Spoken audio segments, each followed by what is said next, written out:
তে magic ring কেনেকৈ বনাব পাৰি দেখাম। ফাৰ্ষ্ট ইয়াৰটো আমি এনেকৈ ল'লোঁ আৰু ইয়াৰ তলৰডাল এনেকৈ উঠাই আনিলোঁ।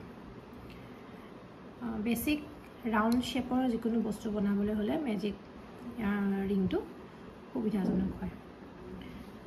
এডাল আমি এনেকৈ লৈ ল'লোঁ হাতত পকাই, আৰু এতিয়া আমি ইয়াতে এটা ছিংগল ক্ৰচে কৰিম।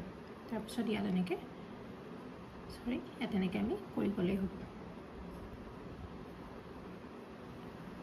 ইয়াতে মই এতিয়া 3বাৰ 4বাৰ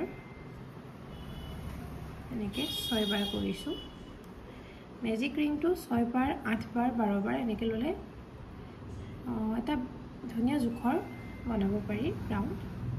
এতিয়া মই 6বাৰ ল'লোঁ, 8বাৰ ল'ব পাৰি। যদি আমি 8বাৰ লওঁ এনেকৈ 7বাৰ আৰু 8বাৰ। তাৰপিছত আমি কি কৰিম, আমি এই চুটি যিডাল দিয়া নাছিলে সেই এণ্ডাল আমি টানি দিম, আৰু ইয়াত টানি দিলে কোচ খাই আহে আৰু ই এটা এনেকুৱা ধৰণৰ শ্বেপ লয়। আৰু ইয়াক আমি জইন কৰিম। এই যে প্ৰথম মূৰটো আছিলে সেই প্ৰথম মূৰটোতকৈ আমি ইয়াত এটা শ্লিপ ষ্টিচ দিম। শ্লিপ ষ্টিচটো দিলে আমাৰ মেজিক ৰিংটো কমপ্লিট হয়। আৰু এইটো সৰু হৈছে কিন্তু ৰাউণ্ডটো ধৰিব পাৰি। ইয়াতে আমি বহলাই গৈ থাকিব পাৰোঁ। ইয়াতে আমি আকৌ ফাৰ্ডাৰ ৰ'বিলাক ইনক্ৰিজ কৰি গৈ থাকিব পাৰোঁ। সেইটো মই এটা ভিডিঅ'ত দেখাম।